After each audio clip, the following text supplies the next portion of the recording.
বেশি কারা পাবে? আল্লাহ বলছেন কদ আফলাহাল মুমিনুন, মুমিনেরা হলো সফলতা অর্জনকারী। মুমিন যেহেতু সফল, সেহেতু আল্লাহ পাক রব্বুল আলামিন বলেন প্রথম নাম্বার ওয়ারিসের তালিকায় তারা থাকবেন আল্লাযীনা হুম ফি সালাতিহিম খাশিউন, যারা বিনয়ের সহিত নামাজ, জোরে বলুন কার জন্য আদায় করে? যারা নামাজ আদায় করে বিনয়ের সহিত, সালাত আদায় করে, এরা হলো প্রথম নাম্বার ওয়ারিসি পাওয়ার যোগ্য। এবার আসুন, কেন আমরা নামাজ পড়ব, কেন সালাত আদায় করব? ওয়ারিসি পাওয়ার জন্য যে ওয়াদা আল্লাহ বলেন এই কারণে করবা, কারণ আমি আমার রাসূলকে দুনিয়ায় পাঠিয়ে এই কথাই ঘোষণা দিছি যেন আমার দায়িত্বটা পালন করে। সূরাতুজ জুমার 11 নম্বর আয়াতের মধ্যে আল্লাহ পাক বলছেন, নবী কেন দুনিয়ায় আপনাকে পাঠালাম, জাতির মাঝে আপনি পেশ করুন। আল্লাহ পাক রব্বুল আলামিন এইভাবে বর্ণনা করেছেন, কুল ইন্নী উমিরতু আন আ'বুদাল্লাহা মুখলিসান লাহুদ্দীন।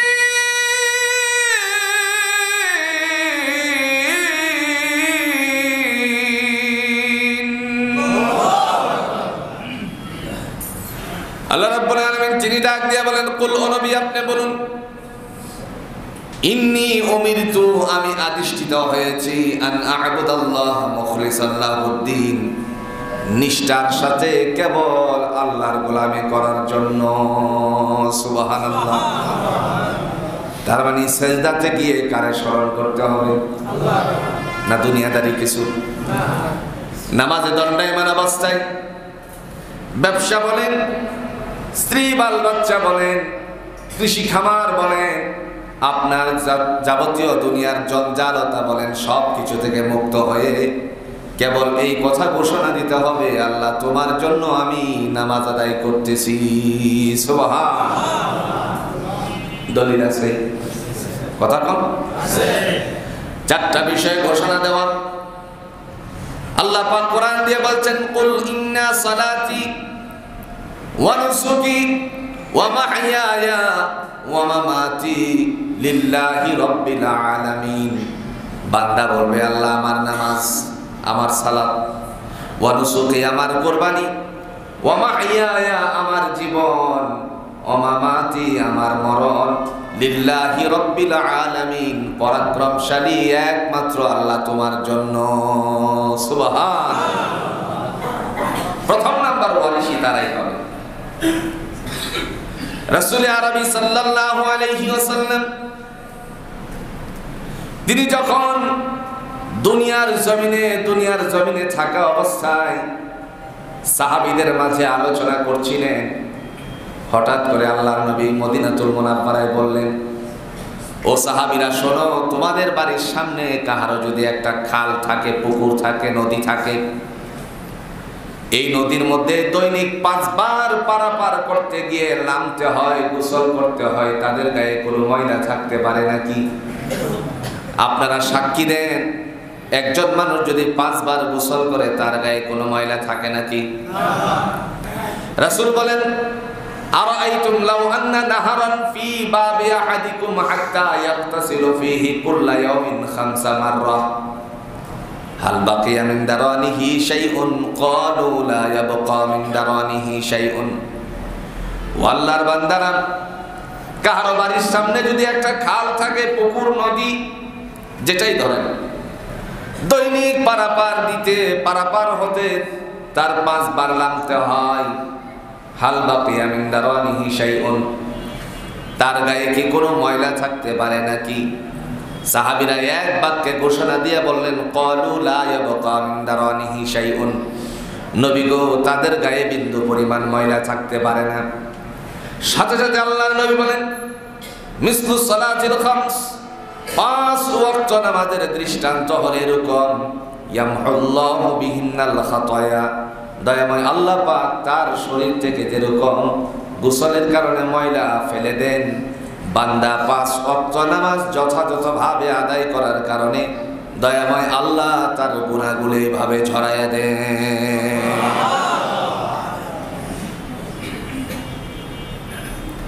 এরপর আল্লাহ পাক রব্বুল আলামিনের হাবিব আরো বলেন, মুসলমানদের ব্যানার সম্পর্কে আলোচনা করতে গিয়ে আমরা সবাই জানি মুসলমানদের ব্যানার কয়টি? জোরে কোন কয়টি? বুখারীর কিতাবুল ঈমানের অধ্যায় থেকে আবু আব্দুল্লাহ মুহাম্মদ ইবনুল ইসমাঈল রাহিমাহুল্লাহু তাআলা তিনি তার কিতাবুল ঈমানের বর্ণনা দিয়েছেন। তিনি বলেন, বুনিয়াল ইসলাম আলা খামস, মুসলমানদের ব্যানা, মুসলমানদের ভিত্তি, মুসলমানদের মূলনীতি হলো 5টি। প্রথম নাম্বার হলো শাহাদাতি আল্লাহ ইলাহা ইল্লাল্লাহ ওয়া আন্না মুহাম্মাদান আবদুহু ওয়া রাসূলুহু, সাক্ষ্য প্রদান করা আল্লাহ ছাড়া কোনো ইলাহ নাই, সার্বভৌমত্বের মালিক নাই। এই কথা বলে ঘোষণা দেওয়া মুহাম্মদ সাল্লাল্লাহু আলাইহি ওয়াসাল্লাম আল্লাহর পক্ষ থেকে রাসূল। 2 নাম্বার ওয়া ইকামিস সালাত, দ্বিতীয় নম্বরে নামাজকে বাস্তবায়ন করা। 3 নাম্বার ওয়া ইতাইজ যাকাত, বান্দা সম্পত্তি যদি যাকাত পরিমাণ হয়, মালে নেশাব পরিমাণ হয়, 1 বছর খেয়ে দে যদি তার কাছে 7.5 ভরি স্বর্ণ কিংবা তদানুযায়ী মূল্য থাকে, কিংবা 52.5 ভরি রূপা, অথবা তার মূল্য 70,000 টাকাও 1 বছর খেয়ে দিয়ে হাতে থাকে, ও ভালো করে বুঝবেন, যদি 1,000 টাকা ভরি রূপা হয়, 52,500 টাকা থাকলে তাকে অবশ্যই যাকাত আদায় করতে হবে।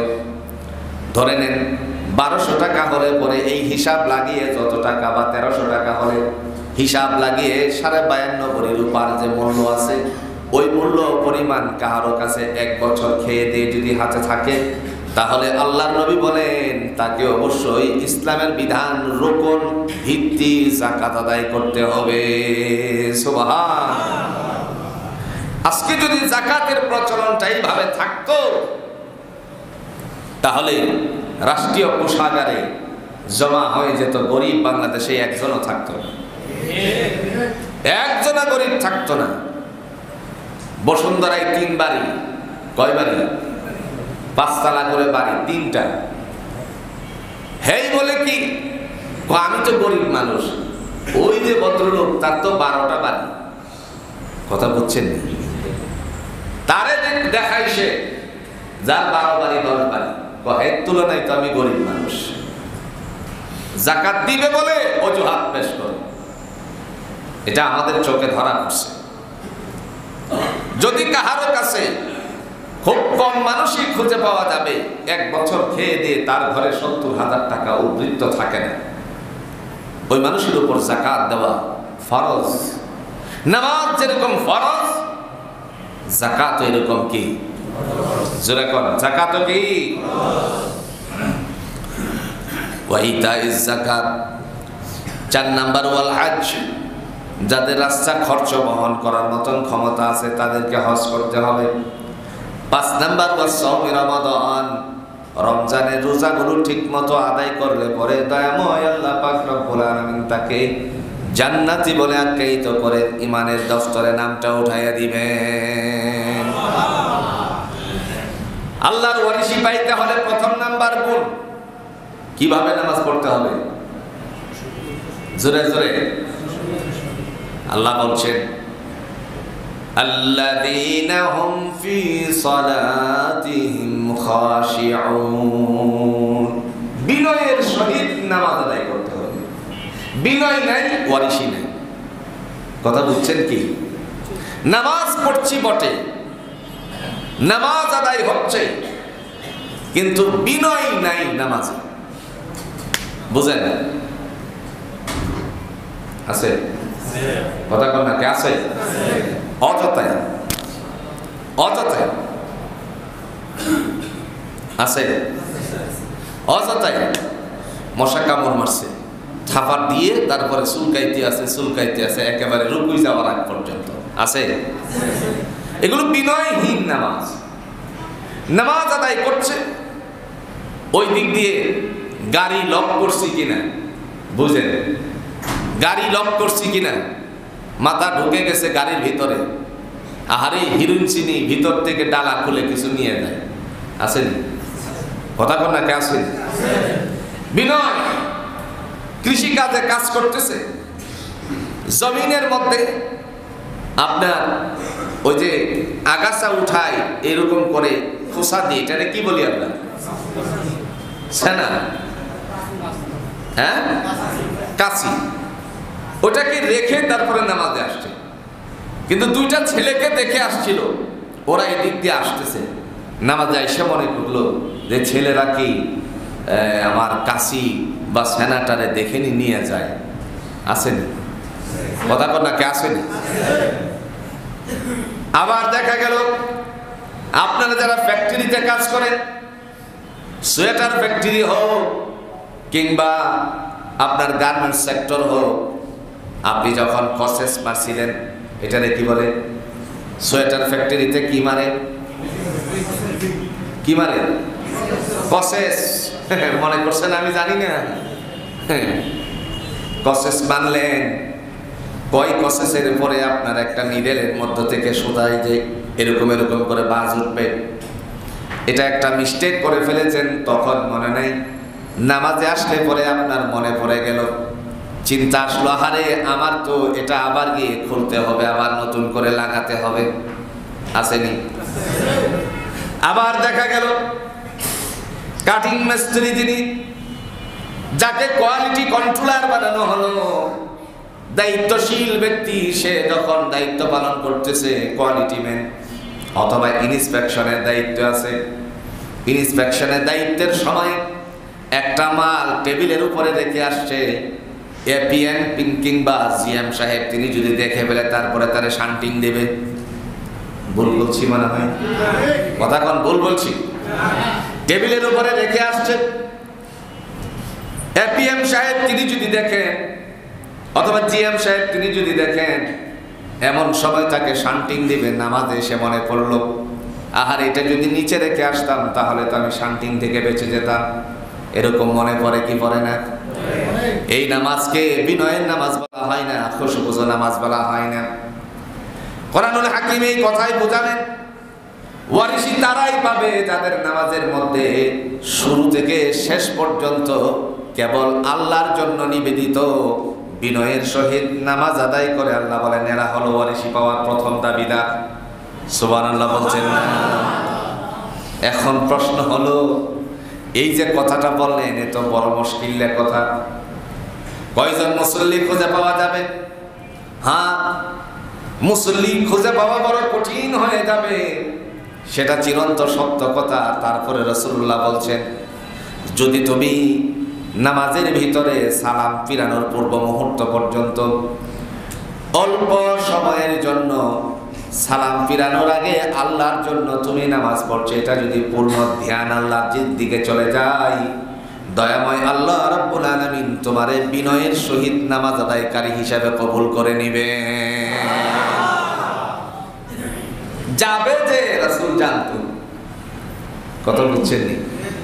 এই জন্য আল্লাহ রাসূল সাল্লাল্লাহু আলাইহি ওয়াসাল্লাম বলছেন, সালাম ফিরানোর পূর্ব মুহূর্ত যদি কাহারো পুরো ইতমিনান আল্লাহর দিকে হয়, আল্লাহ তোমার জন্যই নামাজ পড়তেছি গো, আল্লাহ মনটা একটু বাড়ি মারছে, মাফ করে দিও।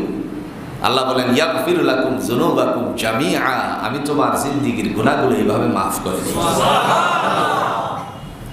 দুই নম্বরে তারাই ওয়ারিসি পাওয়ার যোগ্য যাদের মধ্যে এই গুণটা আছে, ওয়াল্লাযীনা হুম আনিল লাগবি মুরিদুন, অনর্থক কথা থেকে নিজের হেফাজত করে। অনর্থক কথা, মূল্যহীন কথা, টিস্টলে বসে বসে আড্ডা মারে, পূর্বপুরুষেরা কি করেছিল না করেছিল, কয়জনে কয় ডাইলে, কয়জনে কয় পাতিল ভাত খেত, তার পুরুষেরা পূর্বপুরুষেরা কতটুকু নিজেরা গরুর মাংসগুলো খেত, নানা ধরনের গল্প গুজারি শুরু করলো, যেগুলো হচ্ছে ভিত্তিহীন, অনর্থক, কোনো প্রয়োজন নেই। যত সময় পর্যন্ত অনর্থক কথার মধ্যে মানুষেরা লিপ্ত থাকে, নবী বলেন ততক্ষণ পর্যন্ত যদি সুবহানাল্লাহ ওয়ালহামদুলিল্লাহ ওয়ালা ইলাহা ইল্লাল্লাহু আল্লাহু আকবার বলে জিকির করত, আল্লাহ পাক রব্বুল আলামিন তার জন্য জান্নাতের ফয়সালা করে দিত। সংখ্যা খুঁজলে পরে আপনারা বলেন অনর্থক কথা বলার লোক কম না বেশি? আহারে শেষ নেই। এরপরে আল্লাহ রাব্বুল আলামিন ডেকে বলেন তারা আমার পক্ষ থেকে ওয়ারিশি পাবে, ওয়াল্লাযীনা হুম লিয-যাকাতিহিম ফাঈলুন, যারা দুনিয়ার জমিনে সম্পত্তির যাকাত আদায় করে তারা হলো ওয়ারিশি পাওয়ার যোগ্য। আবার আল্লাহ পাক রব্বুল আলামিন ডাক দিয়ে বলেন ওয়াল্লাযীনা হুম লিফুরুজিহিম হাফিজুন, 4 নম্বরে তারা ওয়ারিশি পাবে যারা নিজেদের গুপ্তাঙ্গকে হেফাজত করছে, পরনারী পরপুরুষ থেকে, পরপুরুষ পরনারী থেকে। সুবহানাল্লাহ বলছেন না? এটা তালিকায় এমন পরিমাণে আজকে মানুষের জং ধরে গেছে, নিজেদের চরিত্র নষ্টের জন্য নানা ধরনের সুযোগ তারা খুঁজতেছে। কথা কর না কেন? আর যদি জেলখানার থেকে ছুটিয়ে মনে করেন পাপিয়াকে এনে বলা হয় বলো তো তোমার সাথে কে কে মন্ত্রী পরিষদের এই এই কাজ করেছে, তখন বলবে আমার সাথে এই তালিকার লোকেরা করছে। গত কয়েকদিন আগে এক অভিনেত্রীরে ধরে তারপরে নিয়ে গেছে, নাম কি? কথা কন না কেন? নামটা তো জানেনি, শ্রমিক আইসার। আমল নামা যখন চার্জ দিল, আমল নামা চার্জ দেওয়ার পরে এখন হাউ হাউ করে কাঁদতেছে। এমন বিছানা তার সাথে ছিল যাদের নাম নেওয়া পর্যন্ত যদি আগে নাম নিত তাহলে জেলখানায় দিত। কথা কন না কেন? নামগুলি নিলেই দেখা যেত এর জেলখানার ভিতরে পৌঁছাইতো। আবার ভাইরা দুনিয়ার জমিনে চরিতার্থ নষ্ট করার জন্য এই ধরনের ফায়সালা কোরআনুল হাকিম আল্লাহ একটা সূরা নাজিল করেছেন। সূরাটার নাম হলো সূরাতুন নূর। জোরে বলেন নাম কি? সূরাতুন নূর। মহান আল্লাহ পাক রব্বুল আলামিন দেখে বলেন হে জগৎবাসী তোমার জন্য ফায়সালা। দুনিয়ার জমিনে কোনো মানুষ যদি সূরা নূরটাকে পড়ে আর আমল করে আল্লাহ পাক রব্বুল আলামিন তার জন্য জান্নাতটা সহজ করে দিবেন। দেখেন আল্লাহ সূরাতুন নূরের 30 নম্বর আয়াতের মধ্যে কি বলছেন? কোরআনুল হাকিমের মাধ্যমে আল্লাহ সতর্ক করলেন। দয়াময় তিনি ডাক দিয়ে বলছেন মুমিন, ও মুমিন তোমার জন্য হলো ফয়সালা, আর কাহারও জন্য ফয়সালা না। তিনি বলেন কুল লিল মুমিনিনা ইয়াগুদ্দু মিন আবসারিহিম ওয়া ইয়াহফাযু ফুরুজাহুম যালিকা আযকা লাহুম ইন্নাল্লাহা খাবীরুম বিমা ইয়াসনাউন।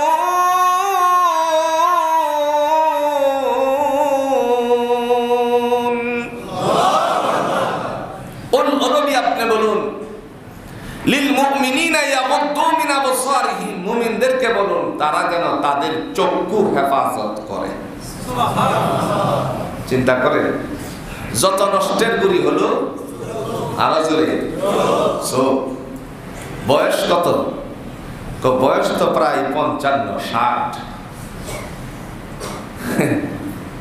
যদি বলা হয় বয়স কত, 55-60। আল্লাহ তুমি ক্ষমা করো, সাত দোকানে বৈশা টেলিভিশনের দিকে যে চাইছে, কথা বল ভুল বলছি?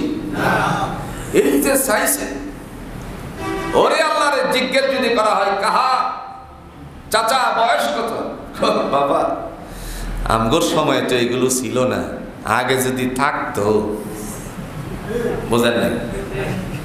আগে যদি থাকতো। বয়সের হিসাব মস্তিষ্কের থেকে চলে গেছে, একটা রূপরেখা তার চোখে বিদ্যমান হওয়ার, ভাসমান হওয়ার কারণে তার মনেও জাগ্রত হয়েছে, আহারে আগের দিনে কইছিলি তোরা, ওই যে নাইজ দিছে। কথা বুঝছেন? এই কারণে আল্লাহ রাব্বুল আলামিন বলেন কুল লিল মুমিনিনা ইয়াগুদ্দু মিন আবসারিহিম ওয়া ইয়াহফাযু ফুরুজাহুম। নবী আমার মুমিনদেরকে বলুন, দেখেন আল্লাহ এখানে কোনো অন্য জাতিরে ডাক দেন নাই, ইহুদিরে ডাক দেন নাই, খ্রিস্টানকে ডাক দেন নাই, বৌদ্ধকে ডাক দেন নাই, হিন্দুরে ডাক দেন নাই, মুসলিমে ডাক দেন নাই। ডাক দিয়েছেন কেবল মুসলমানের সন্তান মুসলমানদেরকে, মুমিনদেরকে ডাক দিয়েছেন ঈমানদার। শোনো, এরা পোশাক পরলো কি পরলো না, ইহুদি পোশাক পরলো কি পরলো না, সেটা তোমার দেখার বিষয় নয়। খ্রিস্টান পোশাক পরলো কি পরলো না, সেটা তোমার দেখার বিষয় নয়। বুদ্ধ কি দেখা গেল পোশাক পরলো কি পরলো না, সেটা তোমার দেখার বিষয় নয়। কতটুকু ছোট করেছে, কতটুকু বড় করেছে, এটা তোমার দেখার বিষয় নয়। হিন্দু ভদ্রলোক সে কি পোশাকের ক্ষেত্রে ওই যে প্যান্ট পরলো নাকি গেঞ্জি পরলো, সেটা তোমার দেখার বিষয় নয়। তার ব্যাপারে আমার আল্লাহ বলেন আমার কোনো কথা নাই। আমার শুধুমাত্র কথা হলো মুমিনদের জন্য। কুল ও নবী আপনি বলুন মুমিনদেরকে, লিল মুমিনিনা ইয়াগুদ্দু মিন আবসারিহিম, মুসলমানদেরকে বলুন তারা যেন তাদের চক্ষুটাকে হেফাজত করে, তারা যেন তাদের চক্ষু হেফাজত করে। পর পুরুষ পর নারী থেকে, পর নারী পর পুরুষ থেকে। আবার এই জায়গায় যদি নিজেদের চরিতার্থ নষ্ট করে তাহলে ভেজাল আছে। কেমন ভেজাল? কোরআন দলিল দেয় যুবকদের ক্ষেত্রে কথা। সূরাতুন নূরে যুবকদের জন্য আল্লাহ সুবহানাহু ওয়া তাআলা একটা ডাক দিয়েছেন। তিনি বলেন, শোনো, দুনিয়াতে যদি তোমার চরিত্রটা ঠিক রাখো, আল্লাহ তোমার জন্য একজন চরিত্রবান, চরিত্রওয়ালী নারী ঘরে ফিরাইয়া দিবেন। সুবহানাল্লাহ। আর একটু আস্তে করে সুবহানাল্লাহ। যুবকদের জন্য আল্লাহ পাক রব্বুল আলামিন ফয়সালা করে দিয়েছেন। দেখেন এইভাবে বলছেন, আল খাবিসাতু লিল খাবিসিনা ওয়াল খাবিসুনা লিল খাবিসাত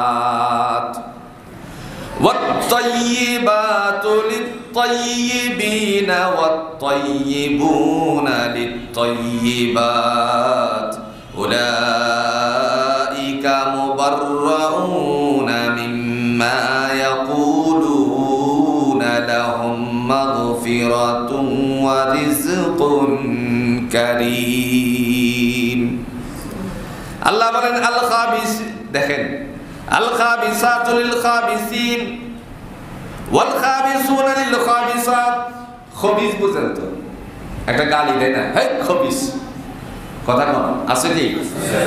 হেই খবিস মানে দুশ্চরিত্র। খবিস শব্দের অর্থ কি? এই খবিস কথাটা হলো আরবি, আর এর বাংলা হলো দুশ্চরিত্র। আল্লাহ বলেন, হে জগৎবাসী শোনো, আল খাবিসাতু লিল খাবিসিন, যারা দুশ্চরিত্র সে বিবাহ করবে, যার সাথে বিবাহ বন্ধনে আবদ্ধ হবে সেও হবে দুশ্চরিত্রা। কার কথা? আর একটু জোরে কর, কার কথা? এই সূরাতুন নূরের 26 নম্বর আয়াতে কারিমার মধ্যে আল্লাহ সুবহানাহু ওয়া তাআলা বর্ণনা করেছেন, যারা দুশ্চরিত্র তারা সাথী পাবে, বিবাহের জন্য বিবি পাবে দুশ্চরিত্রা। ওয়াল খাবিসুনা লিল খাবিসাত, আর যারা দুশ্চরিত্রা নারী এরা পাবে দুশ্চরিত্র পুরুষ। তাহলে মিলছে নি? কথা কন না, কে মিলছে নি? মিলছে। তাই যারা পবিত্র তারা কি করবে? সব দুশ্চরিত্রে নিয়ে যাবে। পবিত্র যারা তারা কি করবে? আল্লাহ বলছেন, ওয়াত-তাইয়িবাতু লিত-তাইয়িবিনা ওয়াত-তাইয়িবুনা লিত-তাইয়িবাত। কোরআনুল হাকিম আল্লাহ বলেন, যারা পবিত্র পুরুষ বিবাহের আগে চরিত্র নষ্ট করেনি, নিজেদেরকে সংকোচ করে রেখেছিল, নিজেরা নিজেদের জন্য আল্লাহর উদ্দেশ্যে ভয় করেছিল, এদের জন্য আমি আল্লাহর পক্ষ থেকে চরিত্রওয়ালা নারীদেরকে তার জন্য জিম্মাদারি রেখে দিয়েছি। যারা চরিত্রবান এদের জন্য চরিত্রবান নারী, আর যারা চরিত্রবান নারী তাদের জন্য চরিত্রবান নারী পুরুষ। সুবহানাল্লাহ বলছেন না? চরিত্রবান চরিত্র নারী, চরিত্র পুরুষ। আল্লাহ পাক রব্বুল আলামিন বলেন এদেরকে বৈবাহিক বন্ধনে আমি আবদ্ধ করব। শুধু তাই নয়, আমি আল্লাহর পক্ষ থেকে ছোটখাটো যে গুনাহগুলো তাদের ছিল এই গুনাহগুলো মাফ করে দিয়ে ওয়ারিজকুন কারীম আমার পক্ষ থেকে উত্তম রিজিকের ফয়সালাও করে দিব।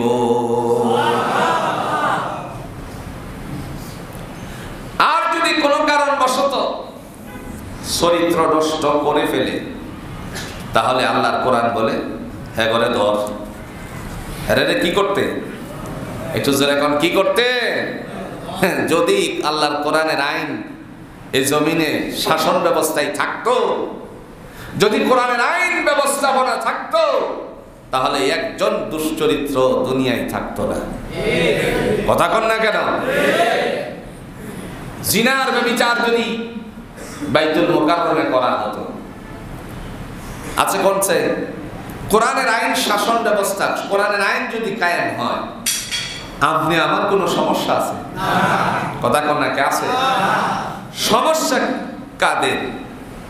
এরা হলো চুর, এরা হলো বাটপার, এরা হলো জিনাখোর, এরা হলো বদখোর, এরা যত দুর্নীতিবাজ আছে এদের সমস্যা। ইমানদার মুমিনের কোনোদিন সমস্যা নাই। কথা বলেন ঠিক? চুরি করে পিছজোনা মারছে, এই যে ডালায় মারেনি, একবারে মেয়াদ উত্তীর্ণ এই পিছজোনা ডালাই দিছে, 1 বছর যেতে না যেতেই গাল খোলা মারছে। গাল খোলা বুঝেন তো? ওই যে এরকম করে বেরিয়ে যায় এক টান দিয়ে, আছে কিনা? কোন একদিক দিয়ে দেখা গেল ডালাই গিয়ে জমা হয়ে গেছে। তার কারণ কি? এগুলো হচ্ছে মেয়াদ উত্তীর্ণ। আর যদি মেয়াদ উত্তীর্ণ না হতো এটা ফাটা দিত, আর মেয়াদ উত্তীর্ণের কারণে এগুলো একদিকে চলে গেছে।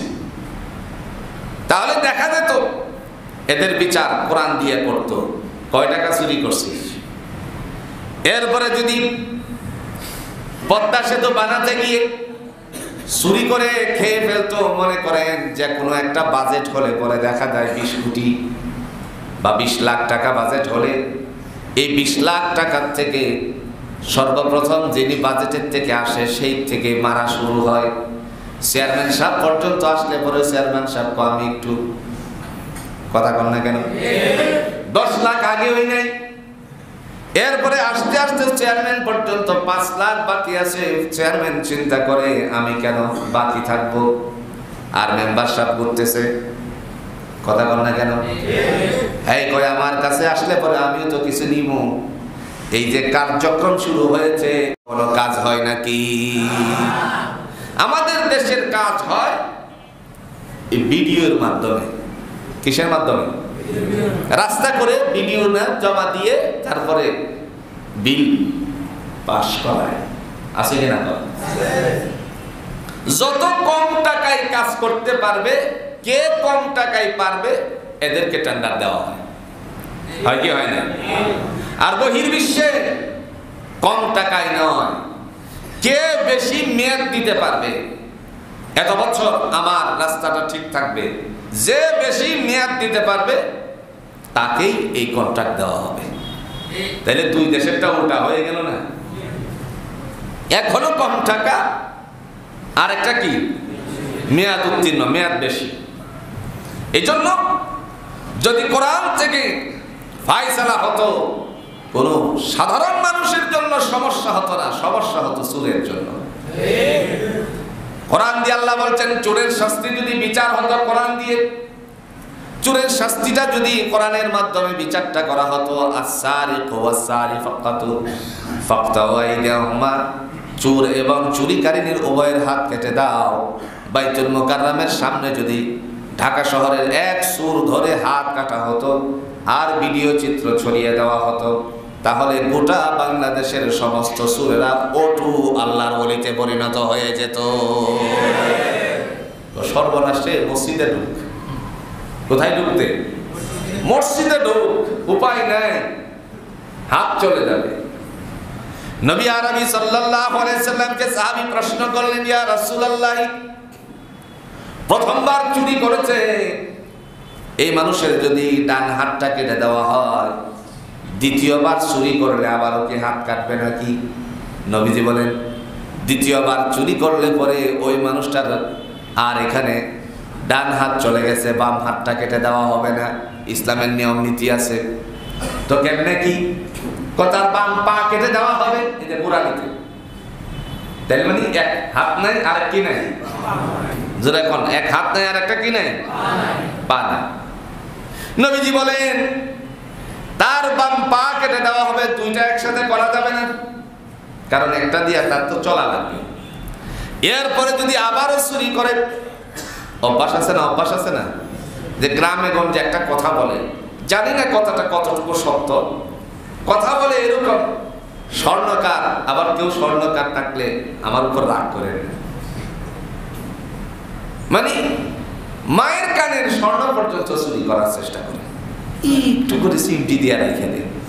এরকম আমি জানি না সত্য কিনা, আমি আগেই বলছি, মাপ চেয়ে নিচ্ছি, এটা আমি জানি না, গ্রামের একটা প্রবাদ কথা বললাম।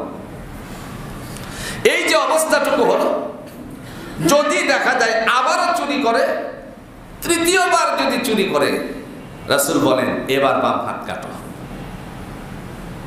আইন দেখছেন? এক হাত কাটলে সাথের পাশের যে বন্ধু বান্ধব সুরেরা থাকতো, হিরোইন ছিরা, মনে হয় তার আরো চুরি করতো নাকি? কথা কন্যাকে চুরি করতো।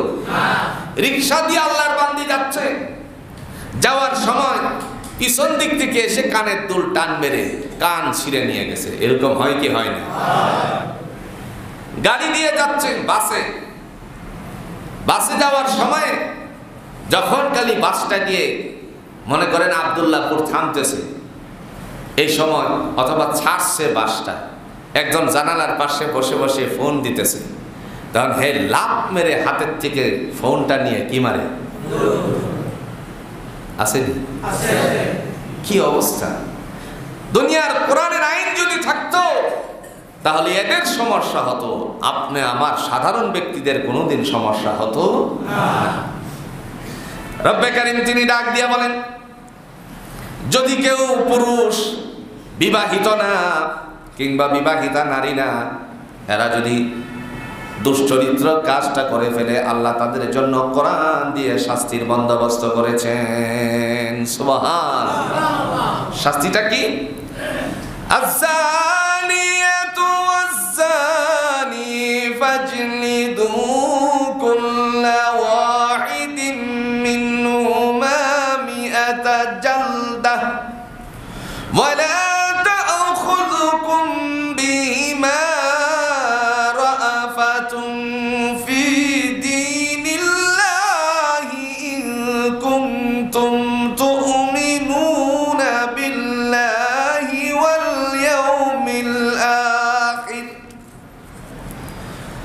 وليشهد عذابهما طائفة من المؤمنين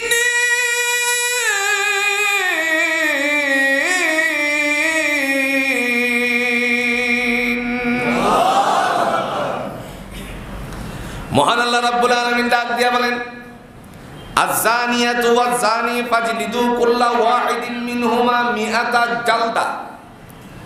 ব্যভিচার পুরুষ, ব্যভিচারী নারী যদি তারা যুবক যুবতী হয়, বিয়ে শাদী আগে করে নাই, এরা যদি এই কাজ করে, আল্লাহর আইন হলো, আল্লাহর শাস্তি হলো, এদেরকে 100 বেত্রাঘাত করো। কয়শ? 100 বেত্রাঘাত যে করবে 100। এখন বেতটা কেমন হবে? কথা বল নাকি? 100 বেত্রাঘাত করলে কি হবে? কোনো সমস্যা আছে? নারিকেল থেকে চিকন চিকন জোরে কন্ত কিছু বের হয় কিনা? নারিকেলের পাতা পরে কি জোরে জোরে কি? 100 যদি একসাথে করে একবারই দেয় তাই তো আদায় হয়ে যাবে নাকি? কথা কন না। এত লালি জোরে, এত লালি আদা সেন না। হ্যাঁ, এই নারিকেলের শলা দিয়ে 100 বাইন্ডিং করে একবারই দিবেন, কষ্টিন কালেও তা আদায় হবে না। আল্লাহর সাথে কৌশল চলবে না। আপনি মনে মনে চিন্তা করলেন তাহলে বাঁশের যে কঞ্চা আছে সেই কঞ্চাটা দিয়ে 100 বেত্রাঘাত করব, আদায় হবে না। তাহলে কেমনে আপনার দায়িত্ব পালন করতে হবে? কোরআন বলেন তোমার মুষ্টিতে ধরা যায়, কমপক্ষে মুষ্টিতে ধরা যায় এমন একটা লাঠি নিতে হবে। সুবহানাল্লাহ বলছেন না? চিন্তা করেন, মুষ্টি দিয়ে ধরা যায় একটা লাঠি। এবার এতটুকু হতে পারে, এমনও হতে পারে, আবার এইভাবে হাত আঙ্গুলের ভিতরে পড়ে এরকমও হতে পারে। আপনি কোন একটা রুল পুলিশের হাতে থাকেনি, যেটা কোন একটা থাকেনি, একদম কেমনে বাড়ি দিবে কথা বুঝেন? দূর থেকে আনার সময় ঠিক মতো আনবে, কাছে এনে আস্তে আস্তে ছোঁয়াবে, এরকম নাকি? না, আল্লাহ বলেন ফাজলিদু কুল্লা ওয়াহিদিন মিনহুমা মিয়াতা জালদা। বাড়ি দেওয়ার সময় যেন তোমার মধ্যে দয়ার উদ্রেক না হয়, যত শক্তি আছে সমস্ত শক্তি দিয়ে তারে একটা বাড়ি দিবে। সুবহানাল্লাহ বলছেন না? যদি শক্তি দিয়ে যার যত শক্তি সমস্ত শক্তি প্রয়োগ করে যদি তারে 100 বেত্রাঘাত করে, সে তো মারা যেতে পারে, আপনাদের প্রশ্ন জাগতে পারে। এটাই হলো আল্লাহর কোরআনের আইন। সে যদি মারাও যায় তারপরে তোমার শক্তি কমানো যাবে না। বড় লোকের সন্তানের বিচার হবে শিথিল, আর গরিবের বিচার হবে কঠিন, এরকম নাকি? রাসূল আরবি সাল্লাল্লাহু আলাইহি ওয়াসাল্লাম তিনি যখন মিম্বারের মধ্যে উঠছিলেন, ওঠার পরে একজন নারীর বিচার কার্যক্রম হবে জুমার নামাজের পরে। মিম্বারে উঠছেন, বিচার শুরু করবেন। দুইজন সাহাবী, একজন হলো খলিফাতুল মুসলিমিন ওমর, আর একজন হলো মুহাম্মদুর রাসূলুল্লাহ সাল্লাল্লাহু আলাইহি সাল্লামের হিজরতের সাথী হযরত আবু বকর সিদ্দিক রাদিয়াল্লাহু তাআলা আনহু। দুইজনে কানে কানে ছলা পরামর্শ করতে লাগলেন। ওমর রাদিয়াল্লাহু তাআলা আনহু ডেকে বললেন, কেউ বলেছেন আবু বকর রাদিয়াল্লাহু তাআলা আনহু ডেকে বলেছেন, ভাই আবু বকর, কিছুক্ষণ পরে যেই মহিলার বিচার করা হবে চুরির দায়ে, তার তো হাত কেটে ফেলবেন আল্লাহর নবী কোরআনের আইন প্রয়োগ করতে গিয়ে। কিন্তু ওই নারী যে কোন বংশের রাসূল তো জানে না। ডাক দিয়ে বলল, কোন বংশের? সে তো কুরাইশ বংশের নারী।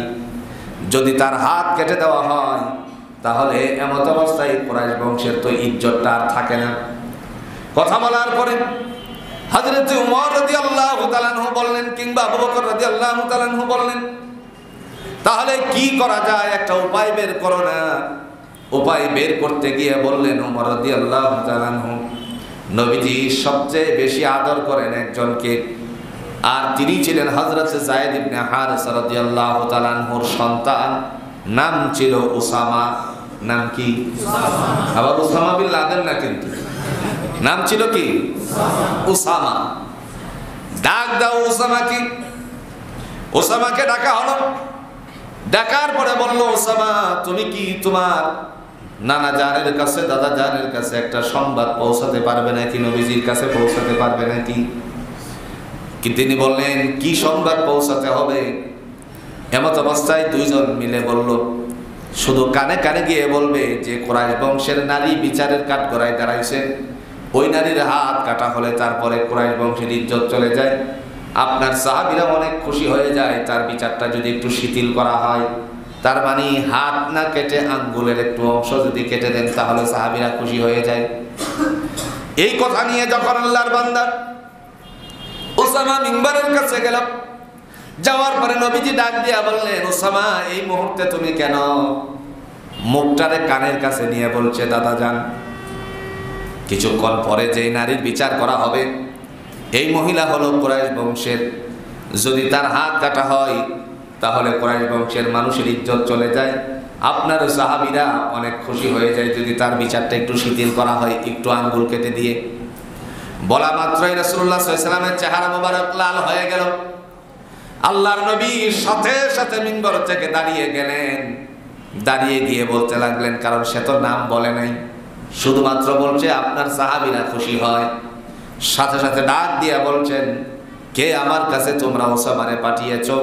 ওয়াল্লাহি বিল্লাহি তাল্লাহি, আল্লাহর শপথ করে বলি, আমার মেয়ে ফাতেমাও যদি চুরির কারণে আজকে বিচারের কাঠগড়ায় আসতো, তাহলে আমি তার হাত কেটে আল্লাহর কোরআনের আইন বলবৎ রাখতাম।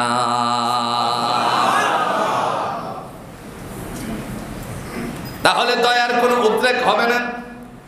নবীজি বলছেন, আমার মেয়েও যদি এখানে চুরির কারণে আসতো কাঠগড়ায়, আমি তার হাত কাটতাম। দয়া আছে? ইসলামের ক্ষেত্রে কোনো দয়া আছে? এই জন্য আল্লাহ বলেন, ফাজলিদু কুল্লা ওয়াহিদিন মিনহুমা মিয়াতা জালদা, প্রহার করার সময় 100 বেত্রাঘাতের সময় তোমাদের বিন্দু পরিমাণ যেন দয়ার উদ্রেক না হয়। সে মরলো না বাঁচলো সেটা তোমাদের দেখার প্রয়োজন নাই। খাত্তাবের সন্তান ওমর, ওনার একটা ইতিহাস এরকম আছে, জিনা ব্যভিচারের কারণে যখন সামনে উপস্থিত হয়ে গেল, উপস্থিত হওয়ার পরে নারীদের পক্ষ থেকে নালিশ করা হলো, ওই পরিবারের পক্ষ থেকে নালিশ করার পরে বিচার কার্যক্রম শুরু হয়ে গেল। ওমর রাদিয়াল্লাহু তাআলা নিজের সন্তানের বিচার নিজে করবেন, অর্ধ পৃথিবীর শাসক অন্য কাহারও হাতে তুলে দিলেন না। 100 বেত্রাঘাত করতে গিয়ে 99টা আঘাত করার পরে দুনিয়ার জমিন থেকে বিদায় হয়ে গেছে। এমন সময়ে আল্লাহ পাক রব্বুল আলামিনের বান্দা জানাজার কমপ্লিট করার পরে যখন কবরস্থ করা হলো, কবরে রাখার পর হঠাৎ মাথায় গেল একটা তো কেবল বাকি আছে, এর আগেই তো সে মারা গেছেন। দৌড় দিয়ে লাঠিটা নিয়ে আবার কবরের উপর গিয়ে একটা মারলেন। সাহাবীরা প্রশ্ন করলেন, ওগো ওমর, আপনি এটা কি করলেন? খলিফাতুল মুসলিমিন ওমর, আপনি এটা কি করলেন? তিনি ডাক দিয়ে বললেন, আমি যে 99টা বেত্রাঘাত করেছি, আমার সন্তানের যতটুকু কষ্ট হয়েছে, একটা বেত্রাঘাত যদি আল্লাহ তার জন্য ফায়সালা কিয়ামতের ময়দানে করে, লোকেদের সামনে একটা বেত্রাঘাত করে, তার চেয়ে হাজারো হাজারো হাজারো হাজারো গুণে বেশি তার কষ্ট হবে। এই কারণে আমি কবরের উপরে আরেকটা মেরে দিয়ে তারপরে বিচারটা শেষ করে দিলাম। আমার ভাইরা, মহান আল্লাহ পাক রব্বুল আলামিন ডাক দিয়া বলেন, যেন তোমাদের দয়া আর উদ্রেক না হয়। এই জন্য আল্লাহ পাক বলেন, জগতের মানুষেরা ওয়ারিসি তারাই পাবে, ওয়ারিসিটার নাম আপনারা সাক্ষী দিয়েছেন জান্নাতুল ফেরদাউস। এদের মধ্যে 4র্থ নাম্বারের গুণের অধিকারী যারা হবে, ওয়াল্লাযীনা হুম লিফুরুজিহিম হাফিজুন। পরপুরুষ পরনারী থেকে, পরনারী পরপুরুষ থেকে, ইল্লা আলা আজওয়াজিহিম আও মা মালাকাত আইমানুহুম ফাইন্নাহুম গায়রু মালুমিন। আল্লাহ বলেন, নিজেদের আপন স্ত্রী ব্যতীত এবং দাস দাসী ব্যতীত অন্য জায়গায় সে যদি এরকম উকিঝুঁকি করে, চরিত্র নষ্ট করে, জিনা ব্যভিচারে লিপ্ত হয়, তাহলে তার জন্য বিচার হচ্ছে বেত্রাঘাত করা। এই কারণে আল্লাহ সূরাতুন নূরের 30 নম্বর আয়াতের মধ্যে ডাক দিয়া বলছেন, মুমিন শোনো, কুল্লিল মুমিনিনা ইয়াগুদ্দু মিন আবসারিহিম, মুমিনদেরকে বলুন তারা যেন তাদের চক্ষুরে হেফাজত করে। যে মানুষ অন্ধ, তার সামনে যদি বিশ্বের সেরা সুন্দরী এনে দাঁড় করিয়ে দেওয়া হয়, জোরে বলুন তো ওই মানুষ কি কখনো বুঝতে পারবে সে কিরকম মানুষ? কথা কম না। চক্ষুওয়ালা না, চোখ নাই, তার সামনে বিশ্বের সুন্দরী সামনে এনে দিয়ে যদি বলে, বলো তো এই যে তোমার সামনে হাজির করলাম বিশ্বের সেরা সুন্দরী, তোমার চোখে দেখতে কেমন লাগলো? সে বলে, ভাই তারে দেখা যেমন, আর সবচেয়ে ওই যে আগুন দিয়ে কয়লা দিয়ে যে ইটের ভাটাগুলোর ইট পোড়ানো হয়, ওই কয়লাটা দেখা আমার জন্য কয়লা দেখতে যেমন, তারে দেখতেও আমার এরকমই। তার কারণ তারে আমি চোখে দেখি না, এই অন্ধত্বের কারণে সে অন্ধের এই অবস্থানের কারণে চোখের গুনাহ থেকে নিজে মুক্ত হয়ে গেল। আল্লাহ পাক রব্বুল আলামিন ডেকে বলছেন, মুমিনদেরকে বলুন তারা যেন তাদের চক্ষুকে হেফাজত করে। মনে পড়ে গেল একটি হাদিসের উদ্ধৃতি থেকে আল্লাহর নবী সাল্লাল্লাহু আলাইহি সাল্লামের ঘটনা। নবীজি সাল্লাল্লাহু আলাইহি সাল্লামের একজন অন্ধ সাহাবী ছিল। অন্ধ সাহাবীর নাম ছিল আব্দুল্লাহ ইবনে মাকতুম।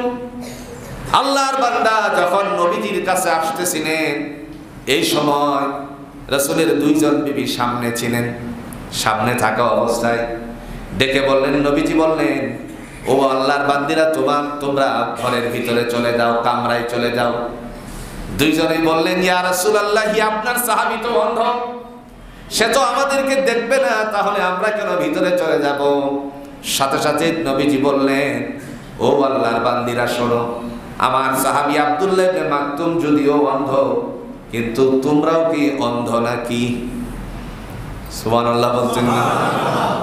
কোন আমরা তো অন্ধ না, তার জন্য তোমাদেরকে দেখা যেরকম অন্যায়, তদ্রূপ তোমরাও তাকে দেখাটা, যেরকম দেখাটা অন্যায়। আর আমার দেশে এক ভণ্ড, বুঝছেন নি, ভণ্ড ভান্ডারি, ওরে প্রশ্ন করছে, আচ্ছা সুন্দরী মেয়েরা যদি আপনার চোখের সামনে আসে তখন আপনি কি করবেন? ভালো করে দেখবো। চিন্তা করছেন কি করবে? ভালো করে দেখবো। কারণ ইসলাম তো বলছে এটা দেখা যাবে না। ইসলাম বলছে তোমরা আমার সৌন্দর্যকে অপলক দৃষ্টিতে দেখো। অপলক দৃষ্টিতে দেখার জন্য, সৌন্দর্য, আল্লাহর সৌন্দর্য দেখার জন্য বলছে আল্লাহ। তো ঠিক আছে, আল্লাহর সৃষ্টি সৌন্দর্য দেখার জন্য বলছে, ওটা তো না। সে বলছে আমার ভিতরে যদি কোনো খারাপ ধারণা সৃষ্টি না হয় তাহলে সমস্যাটা কোথায়? ইসলাম তো এই কথা বলে না। আচ্ছা কোন সাইড? গত কিছুদিন আগে, অর্থাৎ বিগত সরকারের আমলে একটা বই পুস্তকের একটা গল্প ছিল। গল্পটার নাম ছিল শরীফ থেকে শরীফা। না ভুল বলছি? নাম কি ছিল? শরীফ থেকে শরীফা। এখন শরীফ মেয়েদের পোশাক পরে হেলে দুলে গিয়ে বলছে, হ্যাঁ আমি আগে শরীফ ছিলাম, এখন শরীফা হয়ে গেছি। কথা কন না কেন? আর যদি তারে মেয়েদের কারাগারে নিয়ে রাখে, কাশেমপুরে মেয়েরা যে কারাগারে আছে, একসাথে যদি এই শরীফারে নিয়ে রাখে, আমার তো মনে হয় 1 বছর পরে কয়েকজন স্বাস্থ্যবান হয়ে বের হবে। কথা বল, আমি কি ভুল বলছি না? কয়েকজন স্বাস্থ্যবান, এর চেয়ে আমি নোংরা ভাষায় বলতে পারবো না। আপনারা বুঝছেন তো কথাটা কি বলছি? স্বাস্থ্যবান কোন দিকে দেখাইছি বুঝছেন তো? কয়েকজন মহিলা স্বাস্থ্যবান হয়ে বেরিয়ে আসার সম্ভাবনা রয়েছে। তার কারণ শরীফ তখন আর শরীফা থাকবে না, শরীফ অরিজিনাল শরীফই হইয়া যাবে। এই যে অবস্থাটুকু হয়ে গেল, এখন আসেন ইসলামের বিধিবিধান, ইসলামের রীতিনীতি যদি আমরা সেইভাবে রাখতাম তাহলে পশ্চিমকালেও ইসলাম এইভাবে নষ্ট হতো। আমরা নিজেরা ইসলামের বিধানকে নষ্ট করে দিচ্ছি। ইসলাম তো জায়গায় আছে, আমরা নিজেরা তাকে খলত করে দিচ্ছি, ঘোলাটে করে দিচ্ছি। প্রিয় ভাইয়েরা, জান্নাতুল ফেরদাউস ওয়ারিসি তারাই পাবে যাদের মধ্যে এই গুণটা আছে, চরিতার্থ ঠিক রাখে। এরপরে আল্লাহ পাক রব্বুল আলামিন তিনি কোরআনুল হাকিম দিয়ে ঘোষণা দিলেন, এরা হলো জান্নাতের ওয়ারিসি পাবে যাদের মধ্যে এই অপেক্ষাটা আছে। আর ৫ম নাম্বার গুণটা আছে। ৫ম নাম্বার গুণ কি? দুনিয়ার জমিনে তার কাছে যদি কোনো আমানত রাখে, আমানতের কোনো খেয়ানত করে না। কোরআন দিয়ে আল্লাহ বলছেন, ওয়াল্লাযীনা হুম লিআমানাতিহিম ওয়া আহদিহিম রাউন। যদি কাহারো কাছে কোনো গচ্ছিত রাখে, আমানত, ভাই তোমার কাছে 10,000 টাকা রাখলাম, এখানে একটু রাখেন, তারপরে কথাগুলো বলছি। প্রত্যেক জমায় আপনাদেরকে কষ্ট দেওয়া হয়, লাইনে লাইনে আপনাদের কাছ থেকে কিছু কালেকশন করা হয়। আমি আশা করছি আপনারা বিগত জমা থেকে একটু বাড়িয়ে দেওয়ার চেষ্টা করবেন, ইনশাআল্লাহ বেরিয়ে যান। এবার আলোচনার মধ্যে থাকি। মহান আল্লাহ পাক রব্বুল আলামিন তিনি ডাক দিয়ে বলছেন, যাদের কাছে আমানত দেওয়া হয় এই আমানতের খেয়ানত করে না। কি করে না? 10,000 টাকা দিল, যেইভাবে তার কাছে 10,000 টাকা দিল, যে সুতা দিয়ে বেঁধে দিল সেই সুতায় বাঁধা টাকাটা তাকে ফেরত দিতে হবে।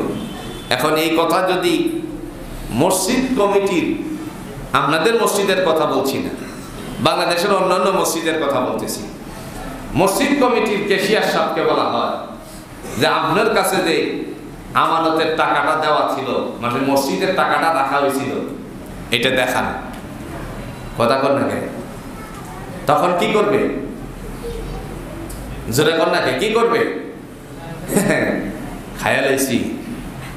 হ্যাঁ, যদি ইন্তেজামিয়া কমিটি চাহিদা মাত্র দিতে বাধ্য থাকে, যে টাকার মধ্যে লেখা আছে চাহিদা মাত্র দিতে বাধ্য থাকে, 50,000 টাকা মসজিদের ক্যাশ জমা আছে, এক জায়গায় রাখলে পরে এটা আপনার ময়লা হয়ে যায়, টাকাগুলি রাখলে ওই যে সাদা সাদা হয়ে যায় কি যায় না, সেটা নষ্ট হয়ে যাওয়ার সম্ভাবনা আছে। সেই ক্ষেত্রে ওই আল্লাহর বান্দাকে যদি অনুমতি দেওয়া হয় যে হ্যাঁ আপনি যে কোনো কাজে ব্যবহার করতে পারেন, তবে চাওয়া মাত্রই দিয়ে দিতে বাধ্য থাকিবেন, গরিমসি করা যাবে না, 1 ঘন্টা পরে দিচ্ছি এরকম কোনো কথা বলার সুযোগ, তাহলে ওকে, কথা বলছেন। তবে ওইটাই হলো উত্তম, 1 পেছানোর জমা 1 পেছানোর থেকে দিয়ে দেওয়া। এখন আসেন, দোকানের থেকে বাকি নিছে, বাকি খাই কি খায়নি? কথা কন না, কে খাই কি খায়নি? 2,000 টাকা জমা হয়েছে, 5,000 টাকা জমা হয়েছে, পরে দেখা গেল বেতন পাওয়ার পর এই দোকানের কাজ দিয়ে যায় না, আরেক দোকান থেকে বাকি করতেছে। এরকম পাবলিক মনে হয় নাই? একটু জোরে কোন, মনে হয় নাই? ওরে বিশ্বাস করে বাকি খাওয়াইছে, বিশ্বাস করে কি করছে? বাকি খাওয়াইছে। এরপরে 10,000, 5,000, 2,000, 3,000 টাকা হলে পরে সে এই জায়গা থেকে না নিয়ে অন্য দোকান থেকে বাকি নিচ্ছে। বেতন হওয়ার পর দেখা গেল তাকে যদি জিজ্ঞেস করা হয় তবে কি এই দোকানের, আমার দোকানের কাছে দিয়ে আসো না, টাকা দাও, খুব বড় বিপদে আছে, তো টাকা দিতে পারবো না, বিপদে আছো, ভালো কথা, এদিন কি না খেয়েছিলে নাকি? না, কত থেকে মালামাল কিনছ? তো আমি ঢাকা থেকে আসার পথে এই কয়েক টাকা পকেটে আসছিল, তখন এই থেকে এই জায়গা থেকে নিয়ে আসছি, গরিমসি কথা। এই জন্য আমানতকে যারা খেয়ানত করে না, আল্লাহ বলেন এরা হলো জান্নাতুল ফেরদাউসের ওয়ারিসি পাওয়ার যোগ্য। মক্কা এবং মদিনার ইতিহাস, বিশেষ করে মদিনায় আল্লাহর নবী যাওয়ার পরে বাগানের খাজুর এবং খুরমাগুলোকে কাদের কাছে গচ্ছিত রাখবে, এরা অনেক পেরেশান হয়ে গেল। এখন তো বর্তমান সময়ে কোল্ড স্টোর আছে কিনা, কোন কথা কন নাকি, আছে কিনা? আগেকার সময়ে কিরকম কোল্ড স্টোর ছিল নাকি? ছিল না। কোন জায়গাতে রাখবে? যেখানেই রাখে সেখানেই নষ্ট হয়ে যায়, খেয়ে ফেলে চোরেরা। কোথায় রাখবে, কোথায় রাখবে? মক্কার ইহুদিরা, মদিনার ইহুদিরা তারা সলা পরামর্শ করলো, একজনের কাছে রাখা যায়, সেই মানুষটা হলো আল আমিন, সত্যবাদী। জোরে কোন সুবহানাল্লাহ। তিনি কে? মুহাম্মাদুর রাসূলুল্লাহ সাল্লাল্লাহু আলাইহি ওয়াসাল্লাম। একদিন আল্লাহর হাবিবের কাছে এক টুকরি খাজুর নিয়ে আসলো। নিয়ে আসার পরে আল্লাহ পাক রব্বুল আলামিনের বান্দা তিনি যখন ঘরের মধ্যে আমানত রাখলেন, 2টা খাজুর খাওয়ার জন্য, 2টা খাজুরের জন্য হযরত হাসান এবং হুসাইন রাদিয়াল্লাহু তাআলা আনহুমা দুইজনের চাহিদা হওয়ার পরে আল্লাহর নবী ডাক দিয়ে বলছেন, দুনিয়ার জমিনে যদি তোমরা আল্লাহর ওয়ারিসি পাওয়ার যোগ্যতা অর্জন করতে চাও তাহলে এখানে হাত দিও না, কারণ এটা হলো আমানত।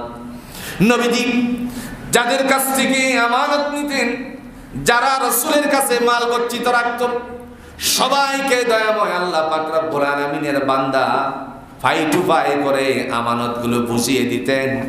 আল্লাহ পাক বলেন ওয়াল্লাযীনা হুম লিআমানাতিহিম ওয়া আহদিহিম রাউন।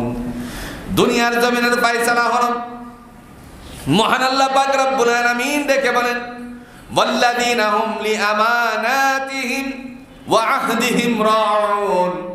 যারা আমানতকে খেয়ানত করে না, ষষ্ঠ নাম্বার তালিকায় হলো তারা, পঞ্চম নাম্বার তালিকায় হলো তারা, এবং যারা ওয়াদা করার পরে ওয়াদার বরখেলাপ করে না শরীয়ত সম্মত কোনো কারণ ছাড়া। যেমন মনে করেন আপনি একজনের ওয়াদা করেছেন দুপুর বেলায় আপনার এখানে আসবো আমি, কিন্তু দেখা গেল যাওয়ার সময়ে এক জায়গায় একটা অ্যাক্সিডেন্ট হয়েছে, এটা অ্যাক্সিডেন্ট দেখেই আপনি মাথা ঘোরান দিয়ে পড়ে গেছেন। এরকম হয় কি হয় না? মাথা ঘোরান দিয়ে পড়ে গেছেন, আপনাদের ধরাধরি করে পানি ঢাললো, পানি ঢালার পরে আপনাকে বাসা পর্যন্ত পৌঁছিয়ে দিল, আপনি যেতে পারলেন না। সেই জায়গায় আপনার ওয়াদার বরখেলাপ হয় নাই, কারণ শরীয়ত সম্মত কারণ ছিল। আবার যদি মনে করেন একজনকে ওয়াদা করেছেন দুপুর বেলায় আপনার বাসায় এসে আমি খাবো, এই মুহূর্তে আপনি দেখা গেল দুপুরে আসার আগেই পেটের মধ্যে ফুড পয়জন হয়ে গেছে, হয় কি হয় না? টয়লেটের মধ্যে খালি দৌড়াদৌড়ি শুরু হয়ে গেল, আপনি তার বাসায় কেমনে যাবেন? নিজের বাসায় তো ঠিক থাকতে পারতেছেন না, একবার টয়লেটে আরেকবার বিছনায়। এমন অবস্থায় সেখানে যেতে পারলেন না, একটু ফোন দিয়ে জানিয়ে দিলেন, এখন তো ফোনের যুগ, জানিয়ে দিলেন অসুস্থ হয়ে পড়েছি। সুতরাং এই জায়গাটার মধ্যে আমার ওয়াদা করার পরে ওয়াদার বরখেলাপ হবে না। যদি কোনো কারণ না থাকে, এমনিতে আপনি সেখানে অ্যাটেন্ড করলেন না, ওয়াদা দেওয়ার পরে এরা কোনোদিন জান্নাতুল ফেরদাউসের ভাগীদার হতে পারে না। সপ্তম নম্বরে আল্লাহ পাক বলেন তারাই হবে জান্নাতের ভাগীদার। তারা কারা? ওয়াল্লাযীনা হুম আলা সালাওয়াতিহিম ইউহাফিজুন। ওয়াক্ত মতো নামাজকে সংরক্ষণ করে, হেফাজত করে। বুঝেন, ওয়ারিশি পাওয়া কিন্তু সাধারণ নয়। ওয়াক্ত মতো যদি সে সালাত আদায় না করে খালাস, ওয়ারিশি পাবে। এখন চিন্তা করে দেখেন আমাদের ওয়াক্ত কখন হয়, আমরা কখন নামাজ পড়ি? বুঝছেন নি ভাই? কখন ওয়াক্ত হয়, কখন আমরা নামাজ পড়ি? ফজরের নামাজ বলেন তো, আজান হয়েছে, এরপরে আধা ঘন্টা আমাদের পার হয়ে যায়, আরো বেশি। হুজুর ঘুম থেকে উঠতে পারি না, আরো 10 মিনিট আগায় দেন, মানে আরো 10 মিনিট পিছান, এরপরে নামাজ হবে। এখন ইমাম সাহেব চিন্তা করলেন, হাই হাই কয় কি, যাই হোক, নয়তো আবার যাই ঝামেলা আছে, ঝুট ঝামেলার জন্য কাছে, ঠিক আছে আপনারা যেভাবে সুন্দর মনে করেন সেভাবেই করেন, খালাস। সারা রমজান মাসে ওয়াক্ত মতো আজান হয়, এর কিছুক্ষণ পর 15 মিনিট 10, বাকি 11 মাসে আর পারি? কথা কন না কে? আল্লাহ কোরআন দিয়ে ডাইরেক্ট বলছেন ওয়ারিশ নিবা, তোমাদের দায়িত্ব পালন করতে হবে সময় মতো নামাজ আদায় করা। জোহরের নামাজকে 3:30টায় হয় কি হয় না? কথা কন না কে? হয় কি হয় না? হেলাই খেলাই খাটতে খাটতে জোহরের নামাজ কয়টা? 3:30টায়। আসরের ওয়াক্ত ধরে ধরে, আর আসর পরে মুনাফিকের সময়ে রাসূল বলছেন সূর্য ডুবি ডুবি অবস্থায় যদি কেউ সালাত আদায় করে, এটা হলো মুনাফিকের নামাজ। কাদের নামাজ? কোন রকম গিয়ে সূর্য ডুবে যাচ্ছে তো আল্লাহ সালাম আলাইকুম, সালাম আলাইকুম, শেষ, খালাস। এগুলো কোরআন আমাদেরকে শিক্ষা দিয়েছে। আল্লাহ পাক বলেন যারা এই 7 গুণে গুণান্বিত হবে, উলাইকা হুমুল ওয়ারিসুন, এরাই হলো আমি আল্লাহর পক্ষ থেকে ওয়ারিশি পাওয়ার যোগ্য। ওয়ারিশিটা কি? আল্লাযীনা ইয়ারিসুনাল ফিরদাউসা হুম ফিহা খালিদুন। সেই ওয়ারিশটার নাম হচ্ছে জান্নাতুল ফিরদাউস। সেখানে তারা অনন্তকালের জন্য থাকবে, একদিনের জন্য ঢুকবে আর বের হবে না, তা না। কথা বুঝছেন তো? ওই যে আমাদের দেশ এখন কাদের দ্বারা চলে? কথা কবে একটু জোরে কর। উপদেষ্টা মণ্ডলীর দ্বারা দেশ পরিচালিত হচ্ছে, কিন্তু এদের একটা সময় আছে কিনা? এই অল্প দিনের সময় নিয়ে বা তারা যদি মনে করে দেশ গড়তে যতটুকু সময় লাগে, কিন্তু আজীবনের জন্য কথা কর নাকি? আজীবনের জন্য না। এই যে একটা সময় নির্ধারিত তারা মনে মনে ঠিকই সিলেক্ট করে রাখছে, যদিও আমরা জানি না।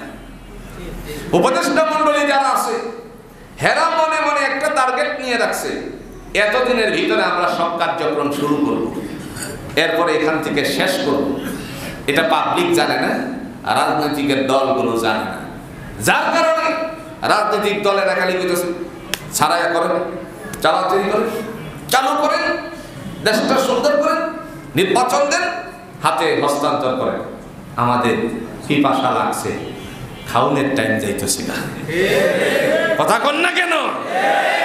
পিপাসা লাগছে, খাউনের টাইম যাইতেছে না। 17 বছর তারা খেয়ে গেছে, আমরা এখন বড় বিপদে আছি। আমাদের গলা শুকিয়ে গেছে, একটু খাউনের বন্দোবস্ত করেন। আছে কিনা? রাগ করছেন? কথা কোন রাগ করছেন? এটাই বাস্তবতা, এটাই বাস্তবতা। একদল গেছে আর একদল গেছে আর বয়ে পড়ছে। এই বাস স্ট্যান্ড ওনার, এই ফ্যাক্টরি ওনার, জুট ওনার, এটা ওনার, এটা ওনার। মা হলোটা কি? ওই যে এক দাদা গেল আর এক দাদা আসলো। এটাও থাকতো না যদি আল্লাহর কোরআনের আইন দেশে চালু হতো। প্রিয় ভাইরা, ইসলাম বলে আমাদেরকে তোমার সঠিক একটা রাস্তা দেখাবো, সেই রাস্তাটার নাম হলো ইহদিনাস সিরাতাল মুস্তাকিম। যেই সঠিক সোজা রাস্তা, সেই রাস্তাটাকে চেয়েছিলেন আমার রাসূল। বলতেছেন আমার সাহাবীরা, আমি চাইছিলাম সিরাতাল্লাযীনা আন'আমতা আলাইহিম। আমরা চাই আল্লাহ যেই রাস্তাটার উপরে তুমি নিয়ামত দান করছিলে, তোমার নবীরা চলছিল, তোমার নবীর সাহাবীরা চলছিল, এই রাস্তাটাই আমাদেরকে পরিচালিত করো। কোরআন বলে এটাই তোমাদেরকে দেওয়া হতো, কিন্তু এটা দেওয়ার যদি পরিবেশ না হয়, সোজা রাস্তায় চলার যদি পরিবেশ না হয়, তাহলে ওয়াল্লাহি বিল্লাহি তাল্লাহি, আল্লাহর শপথ করে বলি, যেরকম একটা চেয়ার ছাড়ছে আর একদল চেয়ারে উঠবে, ওঠার পরে সেই সে। কথা বলছেন? কারণ পিপাসা তো কি জোরে কোন না আমার মতন কোন পিপাসা তো এটা খাইতে তো হবে, পেটে ক্ষুধা, কি করবেন আপনি? তারে খাওয়া দিবেন না। কিন্তু ইসলাম হলে পরে নিজে না খেয়ে অন্যরে খাওয়াও। জোরে কোন না সুবহানাল্লাহ। খলিফাতুল মুসলিমিন ওমর ইবনুল খাত্তাব রাদিয়াল্লাহু তাআলা আনহু অর্ধ পৃথিবীর শাসক, ভালো করে মাথায় ঢুকান। অর্ধ পৃথিবীর শাসক খলিফাতুল মুসলিমিন ওমর দাত্রীর কাজ করবে, নিজের বিবিরে নিয়ে গেছে। চিন্তা করেন, দায়ের কাজ করবে, ইহুদির ঘরে চলে গেছে, আর নিজের আপনার যাবতীয় যা কিছু সরঞ্জাম, জয়তুনের তেল নিছে, জব নিছে, খাজুর নিছে, কোরমা নিছে, এগুলো নিয়ে ইহুদির দ্বারের সামনে উপস্থিত। ইহুদি বলতেছে যে আপনিও পুরুষ, আমিও পুরুষ, আপনারা বললে লাভটা কি হবে? তিনি বলছেন বলো না দেখি উপকারে আসতে পারি কিনা। অনেক লম্বা ঘটনা, আমি ঘটনার দিকে যাচ্ছি না। সাথে সাথে বলল যে আমার বিবি হামেলা, গর্ভবতী, প্রসব ব্যথায় অস্থির, নারীর প্রয়োজন, দাত্রীর কাজ করবে, দায়ের কাজ করবে। উনি গিয়ে ওনার বিবিরে গিয়ে বলছে চলো তোমার জন্য আল্লাহর জান্নাত কিনে আনছি। অর্ধ পৃথিবীর শাসক তিনি বলছেন তোমার জন্য আল্লাহর জান্নাত খরিদ করে নিয়ে আসছি। আর হেরা কি করত?